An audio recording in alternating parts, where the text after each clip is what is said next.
Hello mga mi! Good morning! Welcome back po sa ating channel. So for today's video mga mi, ako ay naglinis, naghugas ng mga pinaglutuan ko kaninang umaga kasi gawa nga tayo ng puto, banana cupcake, ano. So ayan, ito yung ginamit kong molder, medium po siya mga mi. So benta ko po 10 piso kasi meron naman po siyang cheese at saka meron din siyang chocolate chips. Tsaka yung ginamit kong chocolate chips, masarap din naman at chocolate chips. So, ayan. Ngayon, kakadating lang yung aking delivery. Galing naman sa TikTok. Bumili ako ng plastic na paglalagyan niyan po ng cupcake. So, ayan. Lagay ko nga dyan yung link sa baba, no? Kasya po to dito yung donut. Ito ay 10 by 10. So, ayan. Kasi, para yung aking cupcake, nakabalot siya. Maganda kasi po nakabalot para pag nagtinda yung mga anak ko ay ready to ano na. Hala. Ito ay 100 pieces pala. 100 pieces. 10 by 10. Kaya ayan. Hindi ako problema pagbalot. So, ayan. Bago dyan, kakain muna tayong palanghalian. Ay, aalis ako mamaya mga nila. Meron kaming kabalahan. Tungkol sa mag-practice kami ng kanta. Kanta kami sa Sunday. Thank you, Lord. So, yan. Tapos, ay dito lang siya. So, for today's video is, ano ba ngayon, Martes na kahapon, nagtinda ko yung mga anak ko ng gawa tayo ng puto at pastilya. Salamat sa Lord na ubos naman yung ginawa natin. So, ayan, naka-ready. Tapos ngayon, mag-order ako ulit ng chocolate chips doon sa TikTok kasi gawa ng ubos na. Hindi ko lang alam kung magawa ba ako bukas ng banana cupcake. Yung ming ming ming ming ming. Kain muna tayo mga mi. That's it guys. So yung mga ma-share ko sa inyo guys. So yung mga kaabalahan natin, yung mga nagtatanong kung nagtinda pa ba ako. Hindi na tayo nagtinda. Nagtinda pa rin pero iba yung mga tinitinda natin mga mi. Kaya sinabi ko, try na ako ng puto, nanood ako sa YouTube, nanood ako sa ang social media para makagawa ako kasi hindi naman po ako marunong nun. So, salamat at natin at pinangkilit naman ng mga may bumili. Nasarapan sila. So, may mga comment. Tara, okay lang. Masarap. Masarap. So, ayan. Kain muna tayo ng pananghalian. Katarwing, andyan din siya. No, I cannot eat this one. This is vegetable mingming. So, Moren, mag-live na ako ngayon.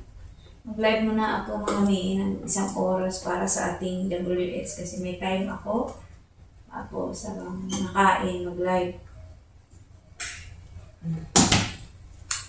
So, ayan. Ito yung pagka-ulam ko ito. So, ayan mga mi. Ito po yung ganap natin for today's video. Nagawa pa ako ng puto ng banana cupcake. So, ayan. Ilang beses na po ako nagawa nito mga mema. So, sinubukan ko lang, napanood ko lang din to sa social media, at tinatry natin na makapaggawa ng ganito para makapagtinda-tinda ng kahit pabara-barya. So, ayan, nagawa nga po ako ng banana cupcake. Nilagyan po natin yan ang halo po niyan, napanood nyo naman po, ang halo po niyan ay chocolate chips. Nilagyan natin sa topping, sa itaas ay cheese. So, nung nakaraan gumawa po ako ay nilagyan ko ng almond. May pagkamahal po yung almond. So, meron pa po ako rito pero parang hindi po siya bagay doon sa or siguro mas maganda pa peanut. Ewan ko lang or sa mahilig din sa almond o hindi. So, ngayon binago ko na lang. Kaya ginawa ko, toppings ko ay idin na lang. Or yung cheese pala. So, ayan mga may, ang ginawa ko, banana muffin. At saka, kulang yung aking ingredients sa ibang para mag-isang cup ang ating flour. So, gagawa din ako ulit ng isang flavor na ganyan din. Pero, lalagyan natin ng cocoa powder. So, parang maging chocolate banana muffin po siya. So, ayan. Salamat at natutunan po natin at nagustuhan po ng mga estudyante sa school. So, ayan mga mima.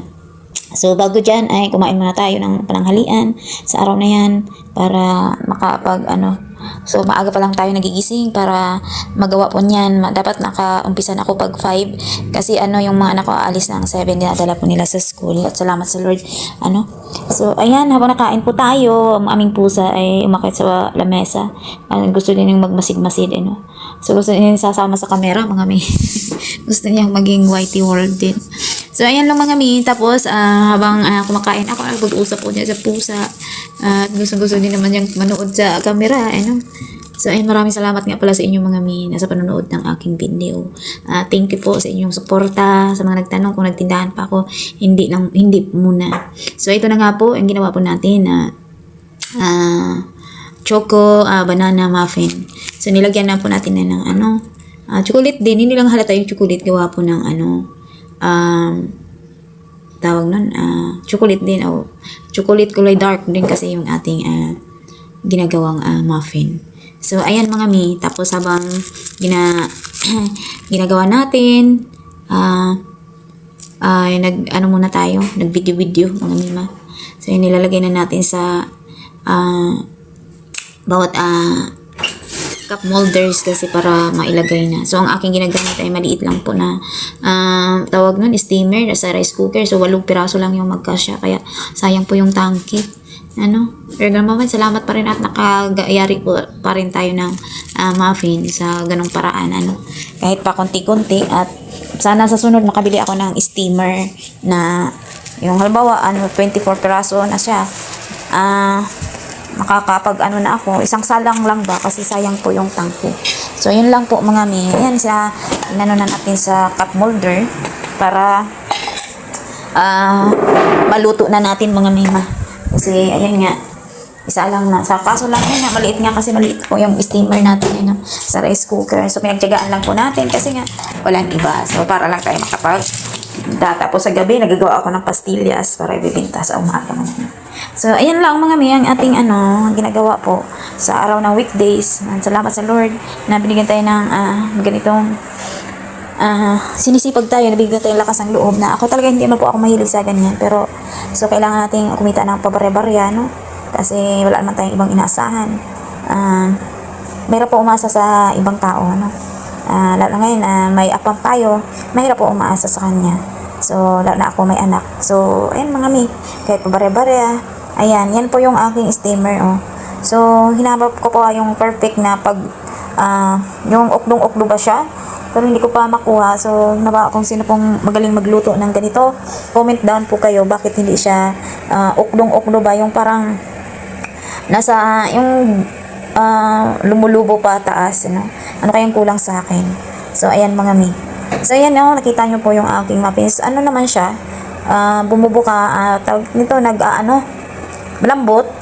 Pero, hindi katulad pa sa mga napanood ko na talagang naumbok sa kanila. Paano kaya yun? Mga mi. So, yan lang mga mima. At salamat, naubos naman din. Magdala lang po yung mga anak ko ng mga 20 peraso. Yan. Yung ganito. Sa bumili din akong plastic na, yan, nakita nyo naman po. Nilagay ko dyan. Ay, ayan pa, hindi pa kulang pala siya sa, pangalawa kong salang, kulang pala siya sa, yung tawag na, yung luto. Kasi ang 10 minutes lang kasi 12 minutes. So, doon sa chocolate, kailangan pala 15 minutes para hindi magdikit kasi kulang pa yung luto ko ito. Okay na to sa alright yung pangalawa kong salang chocolate. Kasi first time kong nagluto ng ganitong flavor na chocolate po, mga mima. So, ayan, pagkatapos nga yan, nabalot na po natin. So, ayan na, ganyan na po yung dadalhin doon sa school. Meron ng adhesive tape po yan. So, ayan lang mga mi. Maraming salamat po sa yung panonood. Hanggang sa muli, see you my next vlog. God bless po everyone. Naway okay sa alright po ang lahat. Ingat no. Thank you so much for watching, to all my viewers, to all my subscribers, and of course to all the members and super chatters. God bless po!